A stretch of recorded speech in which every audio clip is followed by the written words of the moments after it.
Hey everyone, it's Mark here again, and welcome back to Digi Profits. In this particular video, we're going to look at digital currencies, and in particular, 8 events that could bring about the end of the bear market.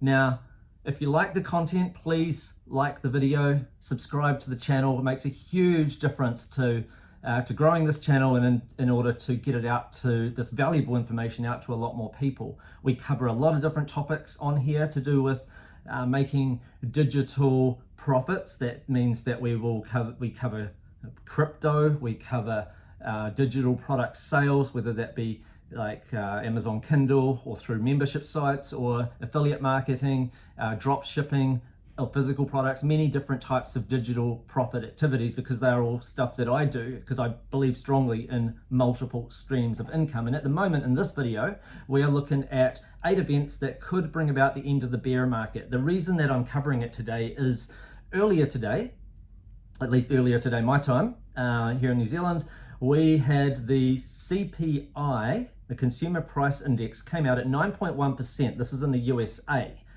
9.1%, that is higher than what most analysts predicted.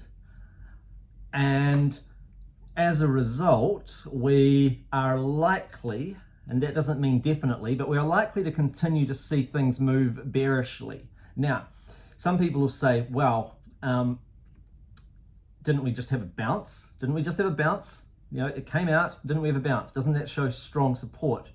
Yeah, it does show a degree of support. But let's have a look at what happened when the last read came out on June 10. So on June 10, when the read came out, we had an initial drop.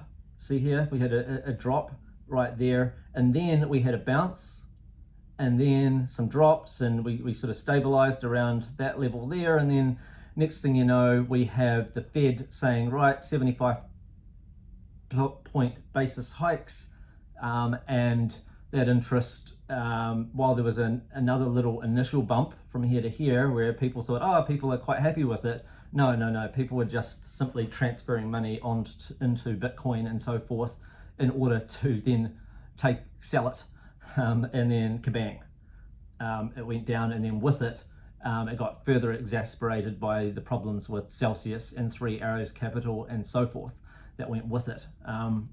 So we ended up, in a pretty low level there in the mid 1700s, and it could still prove that that's the bottom. I'm not saying that that isn't, but at the moment, we've seen basically initially the data came out, bam, instant drop down to here, and now a bounce. The bounce is much higher than the bounce we had back here. Some people say that that indicates that there's some support now, stronger support. Yes, there is stronger support than back here, yes, but it's very, very early.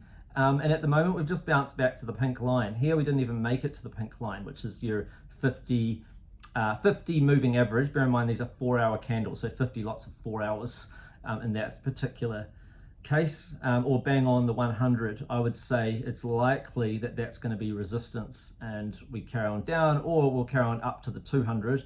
And then that'll be resistance, or the trend line here.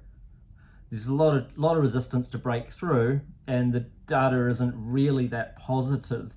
So this is where I'm entering shorting at the moment, or about to enter more shorts, but I have taken a little short here. I did short immediately, took profit right there on that particular data coming out.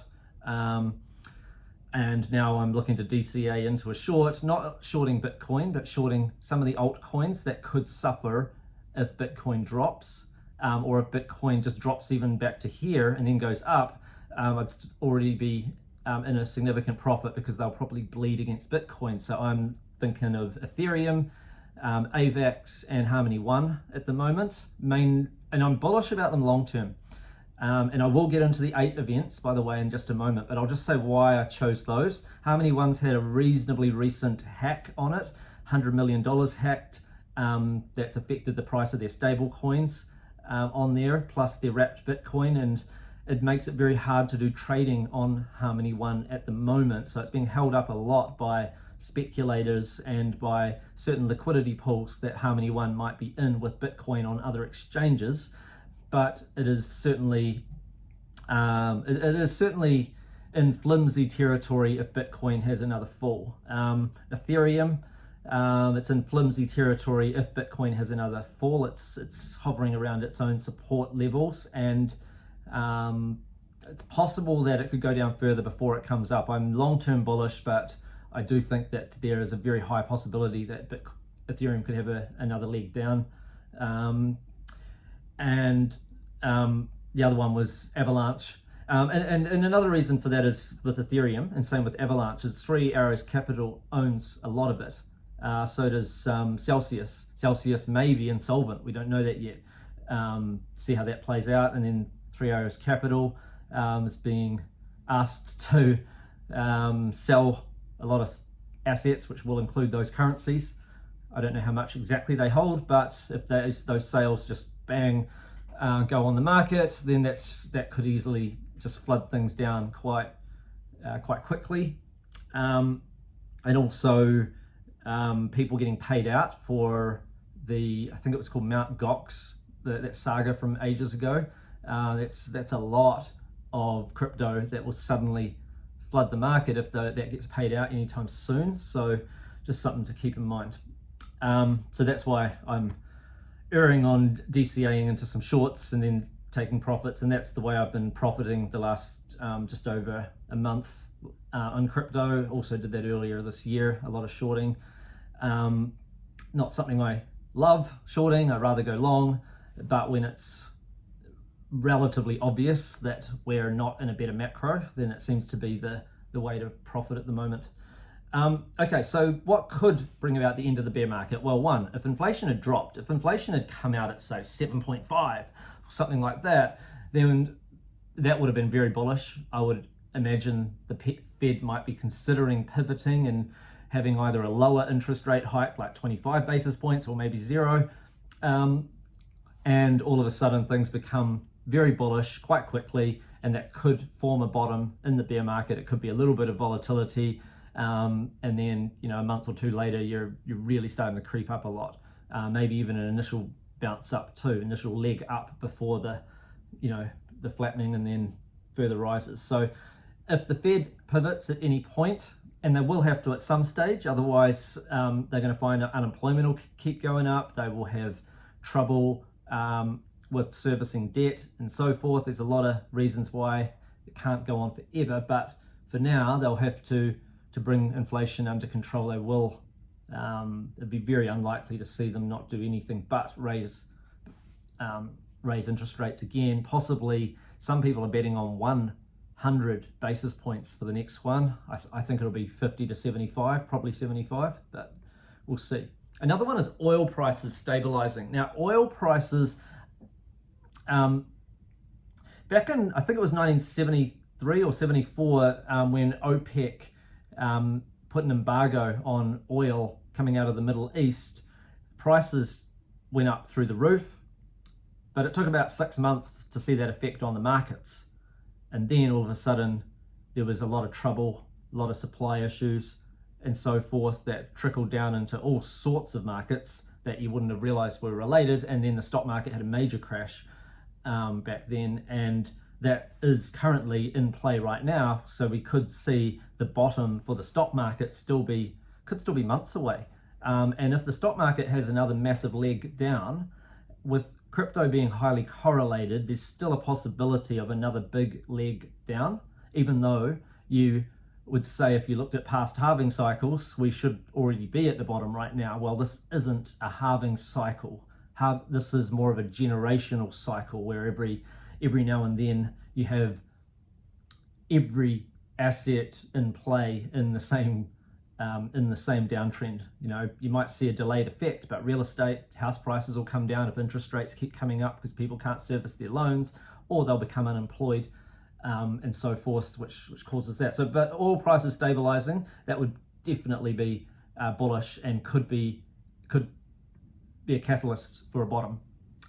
War tensions ease if for some reason Russia pulls out and everything starts to look very rosy, then that would make a massive difference, both for people's perception of the potential, what's going to happen with oil and stuff, but a lot less nervousness amongst markets. a lot less uncertainty. I could definitely make a mammoth difference. So yeah, that's number 3.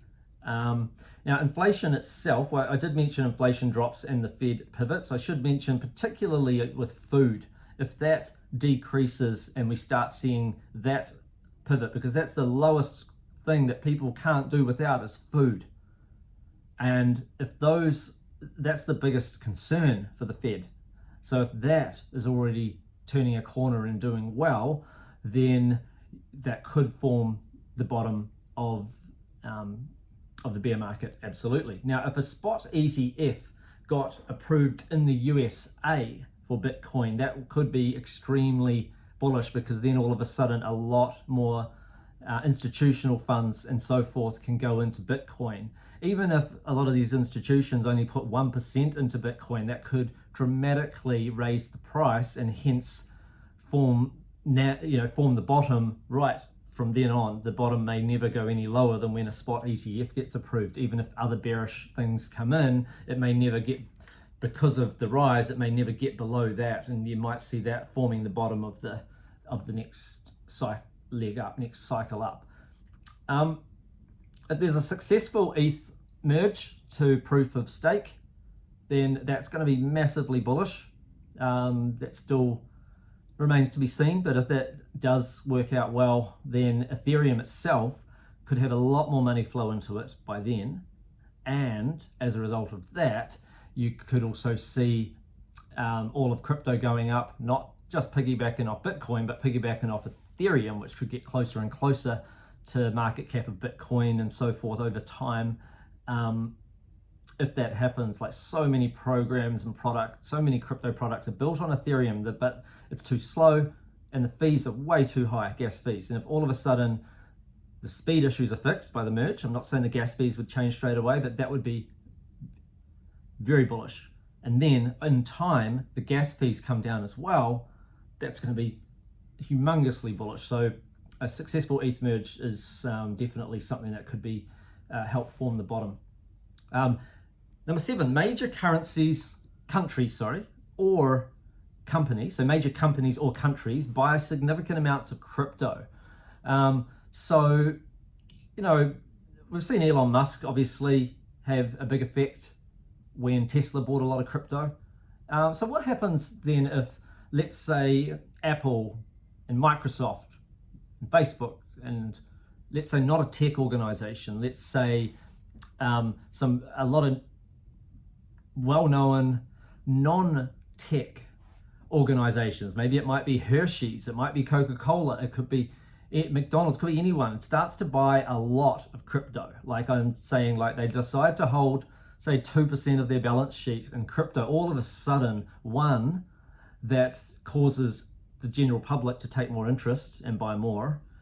Two, that also is a lot of money because they certainly have a lot of reserves, and that also would help form the bottom. Or even countries buying in. If more countries take it on as legal tender, or more banks decide to buy it, certainly you may never see the prices that we've got now in the future if that happens. But indications are we may see another leg down first or two. So be careful at the moment. But I would certainly be very surprised if one way or another 5 years from now we're not in a much higher place than where we are now. But trying to time the bottom and that sort of thing can be difficult.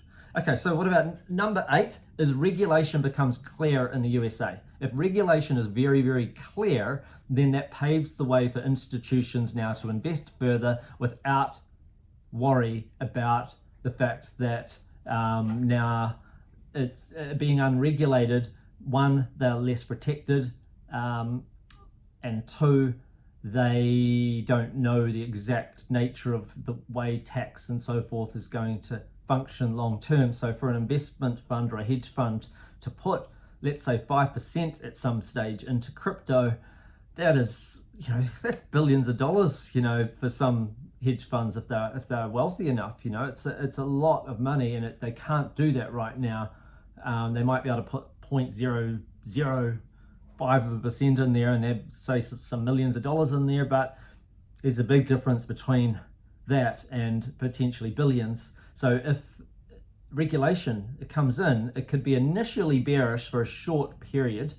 Might not even be initially bearish, but it could be for a short period, while some people they don't like the regulations that have come in, maybe because they have intentions that are borderline or sketchy. But long term, that means that more regular investment can come in, and then you're more likely to have that ETF and so forth, which means more investors that know how to buy stocks can get exposure to Bitcoin without actually having to figure out how to go on exchanges or have their own crypto wallet and stuff like that. It's just a different mechanism behind an ETF. So anyway, they are the 8 different ways that I see that we could form a bottom. I think it's more than likely that we could be another 3 months from a bottom. If I had to guess, I would probably just say 3 months away, 2 months away, 2 to 3 months away, if I had to guess. But totally, don't just take what I have to say, do your own research, because it could totally be at the bottom already right now, or it could be a year away. It depends on a number of different factors, but that's just the way I'm seeing it at the moment, the way things are playing out. And I think the number one is, if inflation curbs and the Fed pivots, then things are, especially if regulation comes in, then we're starting to look a lot more positive. Okay, so what are your thoughts? What do you think is going to happen next in the world of crypto and prices? Are you doing any shorting? Are you going long? Are you what are you doing right now? I'd love to know. Let us know in the comments below. What do you think of this video? Do you think I've missed a point? Was there another thing I should have added that could signal a bottom of a bear market? Please let us know. That would be great. And if you want to see more videos like this one or any of the other videos on my channel, just click the like and subscribe buttons and ring that bell for future notifications. Okay, so that's it for me for this video. Thanks for being with me, and I'll see you next time. Bye for now, everybody.